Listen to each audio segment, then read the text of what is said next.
Whoa, Mondo cool. That's right, boys. Mondo Cool.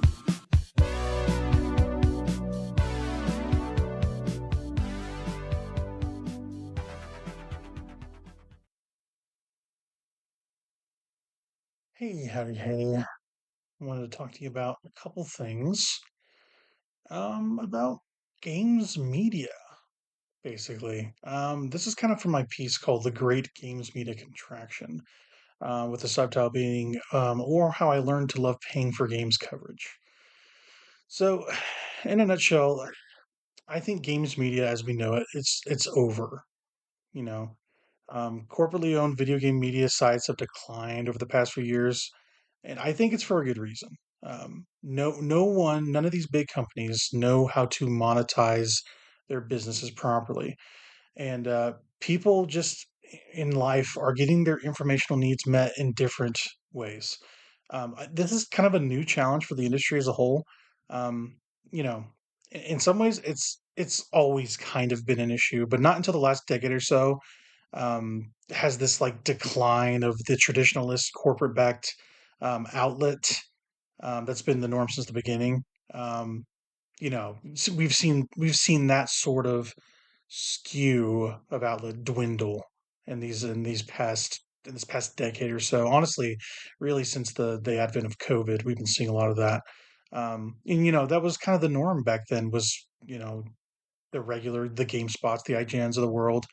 They've been kind of around since the early adolescence of the internet, um, and they have been around since the nascent online discourse that we had about video games on the web back in the day too.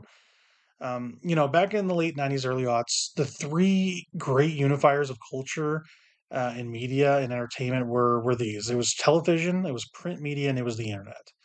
Um, you know, Social media was on the rise recently, and just in the last 20 years, I would say. And with that, the significant adoption rate of smartphones by regular consumers kind of brought about this death of the entertainment monoculture that my people my age and people older than me were raised in. And times have changed drastically since the turn of the century, especially. Um, and, I think that the death of the corporate monoculture has kind of given way to this niche culture, and I think it's here and it's here to stay. Gone are the days where everyone gathers around the same TV to watch the same thing, like this appointment or event-based television made for the masses. This new landscape of a bunch of different interests, kind of catered towards short attention spans, has kind of supplanted the old ways we had of enjoying media.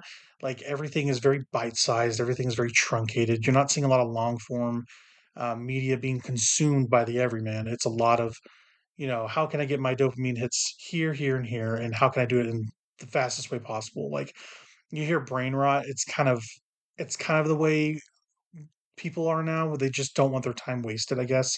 That or they have the shorter attention spans because of the constant feed of media kind of coming their way. And like these days, you don't have that one television show to kind of look forward to that you can't just watch readily if it's on streaming. Like you're not sitting in front of a television set and watching, the Dick Van Dyke Show or something, like watched by millions of people around the globe. That's not how it is anymore. It's instant gratification for media, and it's never been more prevalent than now. That kind of phenomenon. And television has had a difficult transition with these changing times. Rates for paying creators and artists to make higher budget media, they've been rising here in the States, especially with the cost for film, TV, video game production in the States and abroad, skyrocketing with inflation and kind of I don't know, the economic climate of the world, we'll say.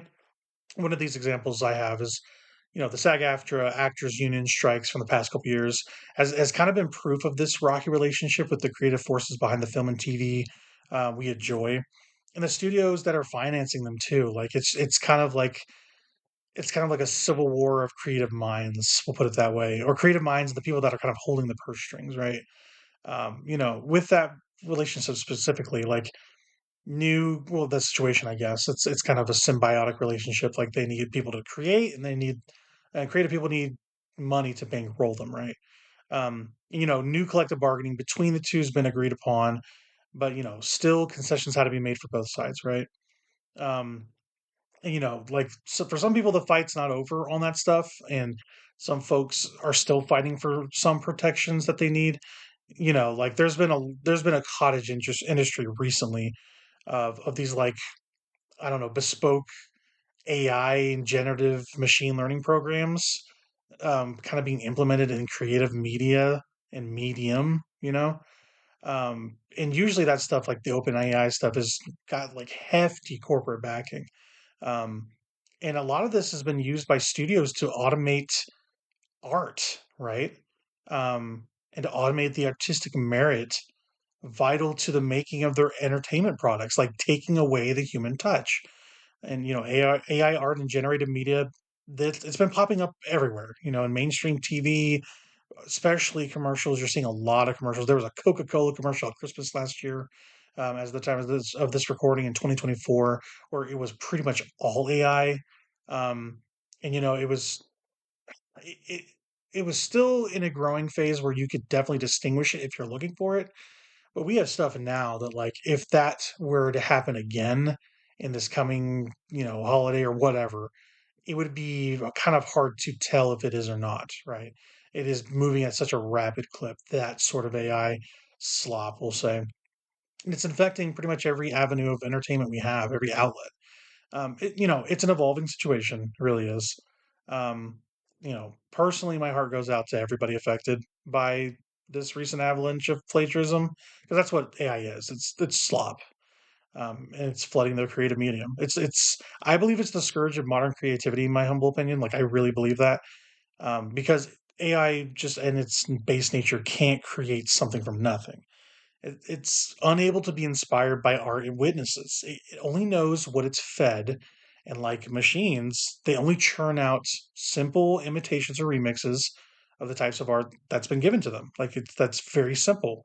I mean, you eat and you shit out what you ate. Like that's exactly how it is. It's slop. It's crap you know, and these corporate backers are relying on these learning models to create art that we enjoy.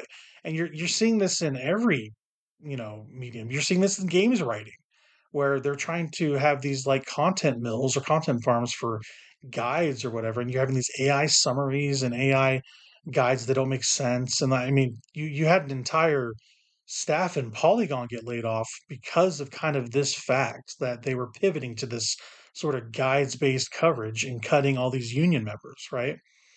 Um, I just think AI and creative automation, it should only be used to make the tasks that artists and creatives easier.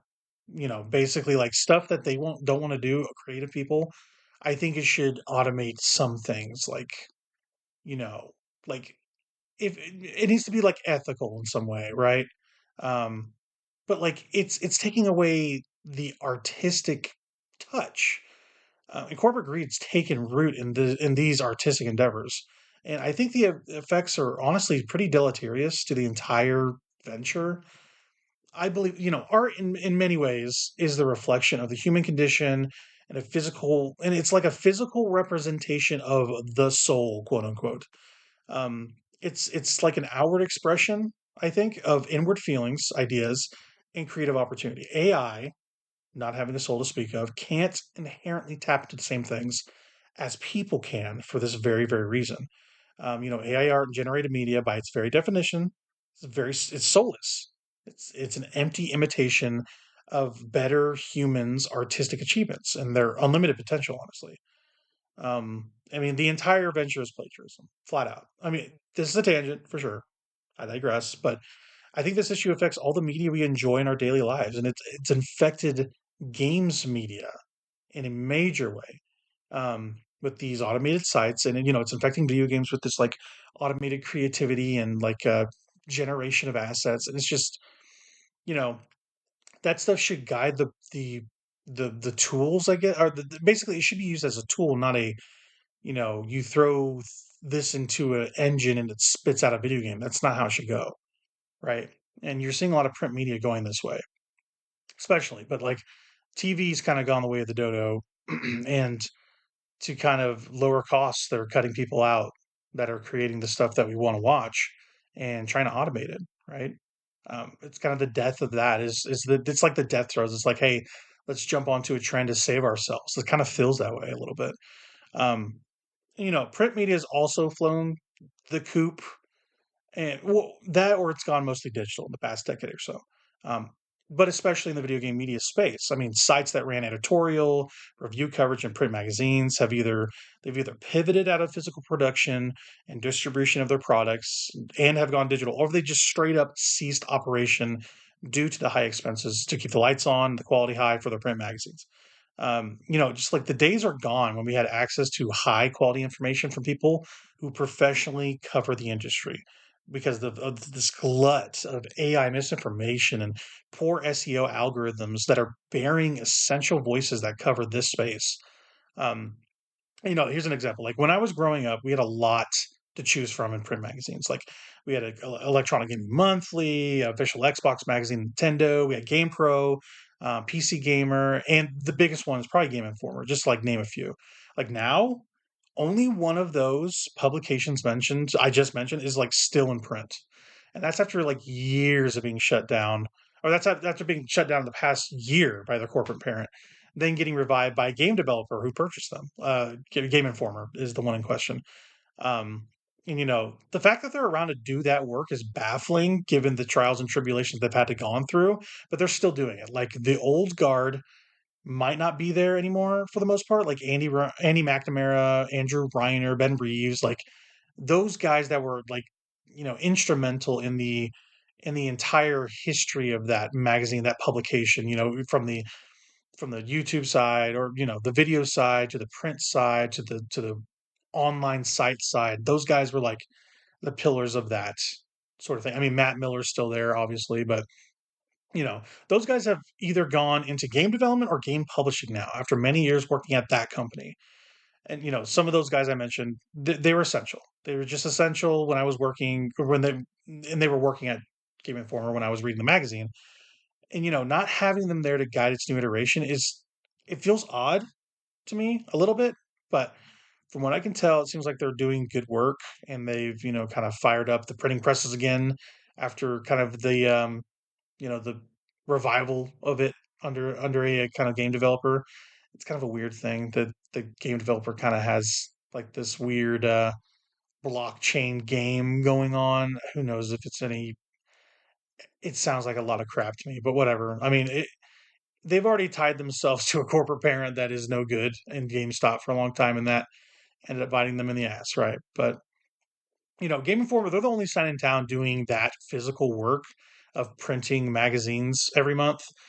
And it is still novel. Getting a physical thing in your hand to read every month, containing a look at all the newest and hottest video games, you know, that are yet to be released, honestly. And it never gets old. Like having that in my hand never gets old. Um, and the thing is, for print magazines, they historically get long lead times for product reveals, early coverage for new video games, all that sort of thing, previews, because of the production pipeline they have to to keep it all running smooth. Um, and like 12 months with an issue released every month is kind of a huge deal. It's a huge task to do. Like you're actually printing things for people. I mean, thousands of copies of magazines every month. And they've been doing it for so long. Like, how can you balk at their track record of consistency? It's kind of a marvel that they're still doing it all, given it's pretty much a miracle that they're still around to do the work. And it seems like all the staff that were let go at the end, they kind of got hired back too. A great turn of events, in my opinion. But tangent here, tangent there.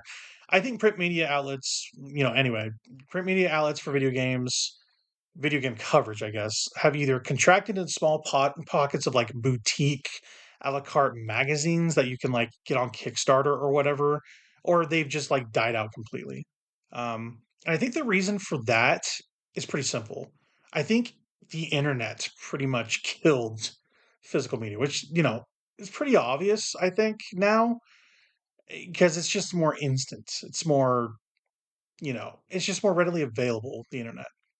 The quality is suspect these days because of the enshittification of browsing, I guess, and not having the right thing surfaced to you that you need because of algorithms or whatever. or people putting front page ads on Google, that sort of crap. The SEO stuff is just such a mess. It's such a mess. The initial symbiosis of the consistency of the print magazine and the like immediacy of the information at hand for the internet, it was a good deal for both parties at first. Um, but as the years went on, people's attention, just like regular people that want to learn about a video game, it shifted to the internet, for that instant breaking news that you could only get from the web. Um, because that's the thing about print magazine. It had one flaw. Like the biggest flaw is that it's like a time capsule as soon as you release it. Even for games that are not out. Like it's just like it is a time capsule. Once you think about it, like, every month it's sent out to readers, like it's kind of set in stone, this is what it is forever. The internet always is morphing and changing. It's like this constant, refreshment of information, be it good or bad, you know and the one boon to the privilege of the format, um for like print magazines back in the day, was inside scoop on unreleased video games. But like as access to companies and the developers behind their products in the video game industry became more widespread and more in-depth on the internet, the need for that print media with dated information, it just fell out of fashion. Like as the immediacy of the internet like basically broke the necessity for a print magazine. And like, why would you wait for a magazine when you can find exactly what you need whenever you need it? That specific perk of the immediacy of the internet's informational convenience, like it just trumped journalistic quality when it came to print magazines. I mean, just having things readily available is better for people than just, having something of higher quality, honestly. And, more people were going to more sites for their news instead of just waiting for bits of information to be doled out to them in a physical way. So, I guess after all that, after the TV component, after print media kind of died, after kind of talking about the internet, what's left after that? After the winding down of the television boom at the end of the century, we had this like golden age of prestige TV shows that were kind of the end of this, like monoculture, right? Like the Mad Men's of the world, of Breaking Bad, the things that everyone crowded around and watched, like the early to mid aughts. That was kind of over after a point, and this kind of coincides with the fall of print media too in the early aughts, mid aughts. It's kind of like the advent and collapse of physical publications that printed issues containing information about the entertainment industry. After all that, you only had the one place to turn to, and it was the internet. You know, and TV and print are still a thing. There are some people still doing the work. God bless them, especially in the print space. But like the time of each medium being the place to go to stay up to date with everything happening, current events, whatever, like that is over. Like specifically for TV, ratings for basic cable and television have never been lower. Most media conglomerates have kind of turned to the internet and streaming services to offer up their stuff, their products, to people on the move from traditional models of viewership. And the last, like, the last holdout of this to move entirely over to this new frontier is sports, kind of. And they're slowly changing things too. Like the NFL, they're mercenary. They will sign contracts with anybody. They would sign with ESPN Plus to watch a game. Like it doesn't matter to them, as long as you're going to pay them big bucks. The ad revenue is there because it's always there for football because it's the biggest sport in America. Basically, besides China, the number one entertainment industry in the world. Right? It like I don't know. Like they're slowly adopting that, even while still being mercenary. But you see it with the NBA and the NHL especially, which you can they're very mercenary too. And you see this a little bit with the MLB kind of turning to streaming in smaller doses to test out its market. Sports are like that last holdout. It's like a symbiosis of relationships between sports, television ads, and it hasn't quite caught on, I guess, in this new streaming landscape. But honestly, with the money to be made, you can be sure it will be harnessed and sussed out. I mean, honestly. Um, every year more games for sports are played internationally, more widely available on streaming platforms around the globe.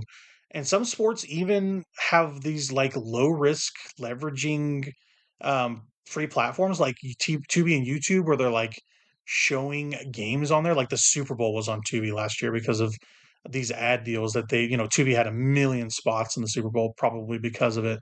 And Tubi's free. Like that's a big deal. Like you're seeing some football games for the NFL being streamed on YouTube of all things this year.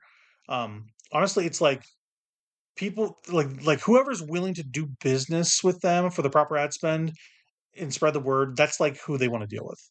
Um, in this regard, the internet in some ways is still the wild, wild west. It morphs, changes, grows with each calendar year. Um, and with all those happening, so too does content ebb and flow on the web year to year.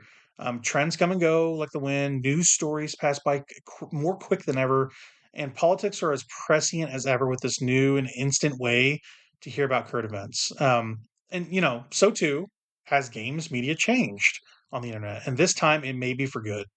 For the longest time, you had folks making their way in the world and carving little niches for themselves in the ecosystem. And back in the day, there seemed to be just as many games media outlets starting up as there were new video games releasing every day, every year. Felt like that. Everybody and their mother wanted a piece of that pie. You have the two giants like sites like IGN and GameSpot, kind of making their hay back then. And then there was these other smaller publications trying to coexist alongside them. And then you have like newspapers and outlets, magazines like Variety, the Washington Post. They basically created digital safe havens for themselves to replicate the coverage they had in print form on the internet. Um, and honestly, where that ad money goes, so too do the publications that need that funding to operate go too. For the longest time, it seemed like corporate parent companies that own games news outlets and news publications, they were just like content enough to fund the coverage of the industry in this structured sort of way. Advertising agencies like they bought space on your site to sell something, and the company offering that aforementioned space used those funds to run the site. They paid for essential expenses, and they paid their staff, especially. For the good part of like 30 some odd years, this was the case. This is how it was. From the early 90s to the mid 2020s, this was the way the proverbial bread was buttered in the games industry. Ad money empowered people to pay their staffs and create content, right? And nothing's perfect, of course, and I'm sure I'm missing some stuff, like the base level and some things, but for a long while things were stable kind of as stable as they could be. That is, for many years, sites like IGN, GameSpot, I should say, Kotaku, and Polygon, just to name a few, they were all sustainable business ventures with mostly reliable reporting on industry news, and they had good reputations because of this. There was like this period between let's call it the late 90s to the mid 2010s. I think that's what I consider to be this like golden age of games media where you knew you could go all the time to get your needs met as it came to the video game industry. You could go to any of these sites and you could look up what you need to look up, and things were better because of it. Um, you got your needs met. Like you didn't have to be in one or two places. You could be in 30 places if you wanted to. Every site was good at a different thing. Each site's content was like of a quality for the most part, um, so as not to lead their loyal followers astray. Like they kept a modicum of quality with each piece they had going up for the longest time because people were running these things. This was like the height of the games industry, like writ large, just in general, like from the 90s to the 2010s, like huge leaps in console technology, like every year were being achieved. I guess between generations, especially, and like the rise of the of personal computing and gaming on PC, kind of coming about around this time, coming into fashion. And then you have like industry events like E3 and Gamescom that like reach like a fever pitch with this like internet audience, right? Who are just tuning in to see in record numbers, honestly, see these new products that used to be kind of behind closed doors in trade shows for the longest time, just for people that were trying to peddle their wares you know and the big games media sites back then would cover these events, right? Write about them in large articles, previews, And they even, had sneak peeks at unreleased video games. Like that's what they did. Each site's editorial and production staff were mandated to cover the industry in person at these big events, and they wanted to let their audiences know what was going on, either in print form or in streaming form or video form. And from that period, from the '90s to the 2010s, it was a mix of old and new media. They were all fighting it out for like the same pieces of this pie. Um, it's kind of like a monolithic media war, to cover the industry and all its happenings. And it was backed by, greedy corporate interests who wanted to, who were more, uh, okay than ever to cover the hefty cost of doing business because of all the eyeballs that it drew. And, for the longest time, this was the case. This was the setup.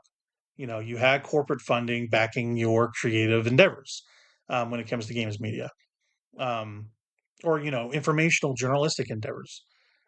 But like with towards winding that down into the 2020s, that's kind of when the bottom dropped out, I think, with like with COVID. It was the biggest global shakeup, humans have had in this modern era.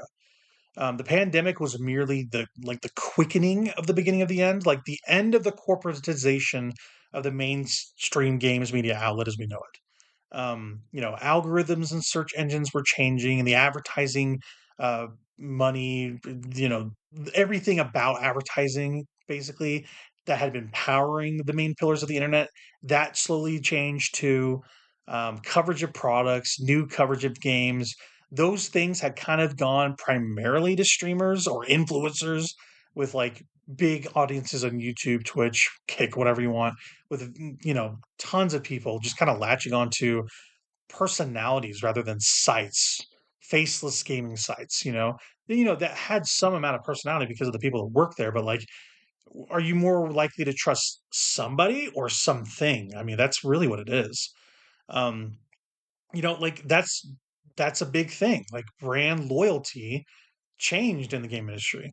Um, and it's like this new rise of streaming and subscriber supported personality driven coverage these days that it's like kind of powering the industry. You have all these little nooks and crannies of people that have escaped from this corporate dropout, of the game's media outlets, that have kind of, sharpened their skills at big companies and are making hay for themselves, right?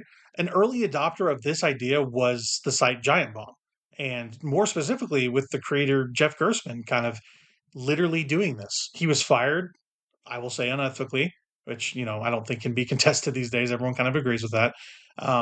He was fired from GameSpot for scoring the first Kane and Lynch low, on the site during a featured ad spend for it. And then after that, after kind of getting his bearings and everything, and talking to people about raising some money for a new thing, he broke out and founded Giant Bomb with a bunch of ex staff members from GameSpot, and they kind of wanted to make like the anti GameSpot. Honestly, it's like a fascinating story, and I kind of hear bits and pieces over the years with people talking about it. It's still endlessly fascinating to me, even though it's been years past, right? Maybe one day we'll have like a book about it. That'd be nice. It's that giant bomb story still being written in a way, even if the old guard are gone.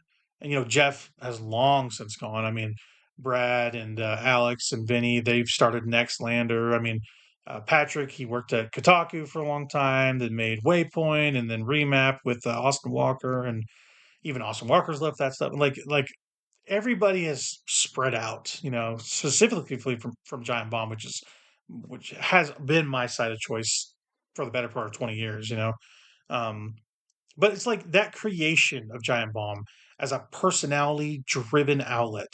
It kind of like was the first like burgeoning spark of this new phenomenon of subscriber backed support, as compared to regular corporate games media backing. Um, and like with COVID kind of coming around, the industry kind of retreated. Everything changed. Everything changed. Like the way people interacted with each other, that changed forever. Like people became different and more careful, and people moved out of the corporate offices and into their homes, and people stopped like working at a cubicle and started working at their desk with like their bed in the background doing Zoom meetings, like, and that's still kind of how it is these days. You can't really see a site or a YouTube channel or whatever covering video games not being done remotely. That's just kind of how it is. It's just more convenient for people. It took a while for people to kind of like reckon with that, I think, but I think it's been a positive change for mostly, um, even though like your interests are splintered because of the fall of these larger sites. And this happened throughout the industry. It's not just games media; it was game publishing, game development, especially media though. It was especially media and especially development. But like with COVID, the entire structure of the industry just like got completely shaken. Um, the rise of this subscriber backed coverage of video games, it's not like a new thing, but with like the contraction of games media specifically after the events of COVID, more and more of these kinds of sites and independent publications sprouted up, with Patreon honestly being a key player. They've been a key player in this landscape to kind of house all these like various pieces and kind of talking heads, right? You got like companies like Kind of Funny, Last Stand Media, MinMax, Nextlander, Remap. They've all come about in these recent years, and many of those, I think, besides Remap, are on Patreon. I want to say, um, and many key members from those sites have left positions at traditional outlets to make these independent endeavors, to cover the industry away from corporate meddling. And even Giant Bomb, which had been started with this kind of like it ended up being corporate backed by the end. It was kind of like the downfall of its initial state, where they made that thing, they got financed by whiskey media, and then they got sold back to GameSpot, technically GameSpot's corporate parent, and then recently kind of happened again, and Giant Bomb was able to wrest control, and be kind of staff owned. They went independent recently, which was kind of crazy. Like both Giant Bomb and Polygon got gutted on the same day. Um, that felt like to me, and that's kind of the inspiration for writing this piece. Is like it felt like the death knell for the traditional ways games are covered in the corporate world. That's how it felt. Giant Bomb like ended up being okay, it seems, because they got a bunch of people that had been working at the site. They were funding it themselves. Like they are taking subscriptions, like they are doing it themselves in the way they wanted to do at the beginning of their entire endeavor with Jeff and all the old guard, right? But like Polygon, they had their entire staff of unit workers let go, during their negotiations with their former corporate parent, Vox Media, who, in a underhanded deal, like sold it to Valnet, a weird like enigma of a company with like weird history and like the porn industry and stuff. It's just like really shady. Like that entire Polygon, like the entire site changed overnight with those new owners.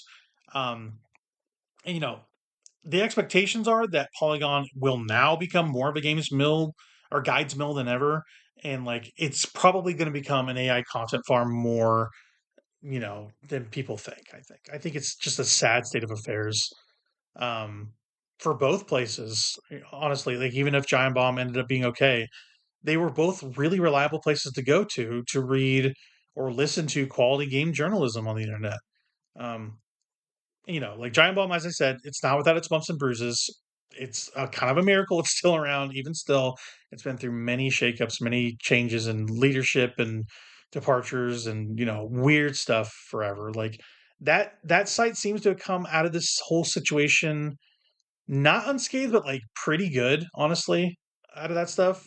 After years of corporate ownership being passed around, that opportunity to buy out the site from fandom got presented to several key members who wanted to leave the site, right? And it was kind of like a Hail Mary. It was weird. Like they wanted to kind of, it was, they credit fandom for offering it, but it's still odd to me. They sold it back to Jeff Grubb and Jeff Backlar, and they kind of own the site. And they brought on Jan Ochoa and then Dan Reichert and Mike Minotti, who had been working at Giant Bomb previously. And they're splitting ownership five ways, right, to kind of like ease the, I'm sure, hefty financial burden of running a site and having an expensive site to run. But like it's a miracle. It's a miracle that came about that way. Um, Giant Bomb specifically, it's close to my heart, and it's many ways the example I use when I'm talking about the nature of games media and how it ebbs and flows. Um, Giant Bomb, its entire history as a site is a reflection of the games industry and its like environment over the years.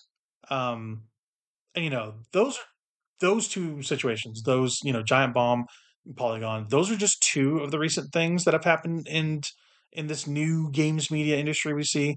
Over the years, many, many sites have come and gone. Many, many. Like the Washington Post had like this vertical for games with Gene Park leading it called Launcher that got shuttered. And now Gene's the only one covering it for the paper, I guess you want to say. Um, and he covers the industry, but he like also does stuff on the side. He does stuff with Last Stand Media on Patreon, does a lot of podcasts, but he's the only one at Washington Post covering video games, which is insane, as far as I know. There was also that reboot of G4 that came and went, which was really weird and kind of a mess. Um, you know, it came and went pretty quickly after years of not being on air. And there was Vice shutting down Waypoint with you know aforementioned staff of like Austin Walker and Patrick Klepek and all these people that have or are kind of like this like fostered group from Giant Bomb, like this weird splinter off splinter of Giant Bomb.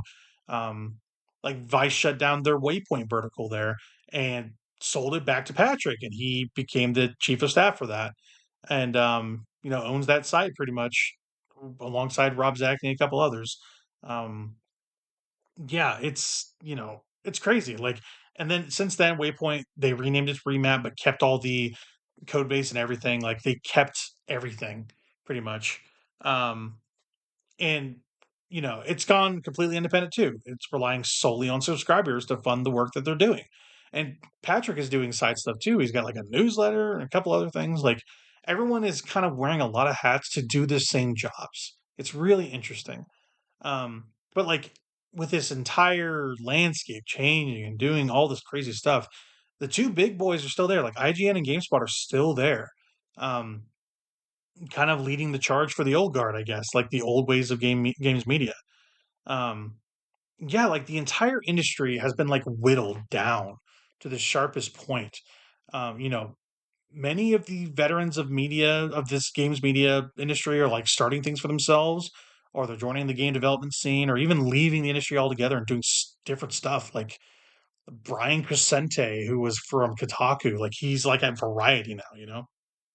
Like I don't even know if he's covering video games anymore. Like stuff like that. Like people that have just gone.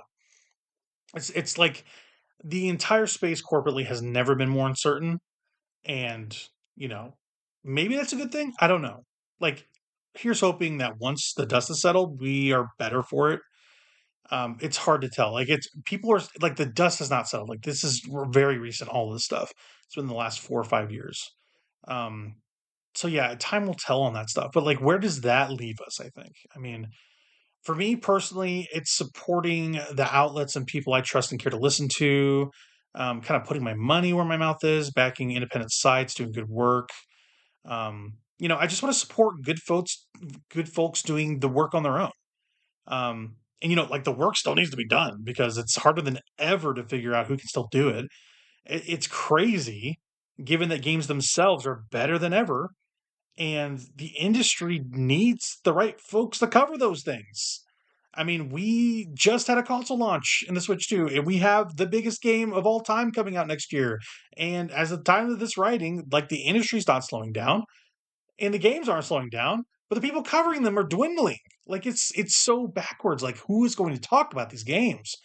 You know, and the cost of doing business in games media it's always been expensive, but it seems like corporations have just like lost interest in supporting the people who are doing the work. They'd rather like automate it or completely shut it down, even if it was quality work that because they just deem it as unimportant or unnecessary. They could just pay for these folks to do their services, but they just decided not to. And it makes no sense. It never makes sense. Um, just for me, like personally, I spend a portion of my disposable income supporting the people in media I want to see succeed. And for my 2 cents, I think you should too. If you like independent games media, you should support them. The only way through this is to persevere. And like a lot of fine folks are making it only with the help of a loyal few. Like the industry spread out in such a way, it's hard to support everybody. So people are just going to fall out of it, because of the support not being there, honestly. Um, yeah. Kind of the end of this is like, I think the internet's wonderful. I think it's awful. There's a lot I talked about. Misinformation and change, it's kind of become the reality on the web. And so too must we arm ourselves with more critical thinking and a greater and a better understanding of this world around us, in these digital realms. AI slop and generated sources of information are sprouting up like everywhere. Like it's rampant. It's become a plague. So we got to like seek out the few bastions of good information we can find, on the internet, and just support them.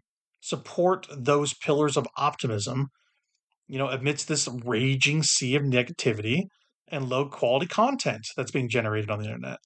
It is the enshittification of the internet, and it's only beginning. Soon it's going to become harder and harder to distinguish digital reality and real reality, you know, between AI generated and complete physical space as it comes to the internet. Like it's going to be completely difficult to do that, to separate the two and understand what's real and what's not. Reality is distorting in front of our eyes, this is a messy post. It is. It's a messy conversation. And I might not be right in some ways. I might not. So I implore you, take my words with a grain of salt. Seek, clarification on these topics for sure. I tried to do my best to speak from the heart, you know. But like in short, I would say when it comes to media and consumption, be the change you want to see and vote with your wallet. If you support what you believe in, put your dollar where your mouth is. And vice versa, speak with your wallet. Don't let these companies pull your hard earned cash from you for trash. Support creators' voices if you want them to succeed. Hold on tight to your anchors, and as always, I would this is my thing that moors me is I just gotta keep gaming. Keep gaming always. It is the only thing that makes sense to me in media these days is to just focus on what I like. Keep it up. If you like what I talked about, rambled about, let me know. If you don't, also let me know. If I can do better, I will. I've thought a lot about this. Things are changing rapidly. I want to be an outlet that focuses on this stuff and gets the work done because there's people that need to do it, and I think I'm well equipped. So yeah, that's really it. That was the great games media contraction. We'll put games in brackets. It's kind of media in general, like it's contracted in a way, right?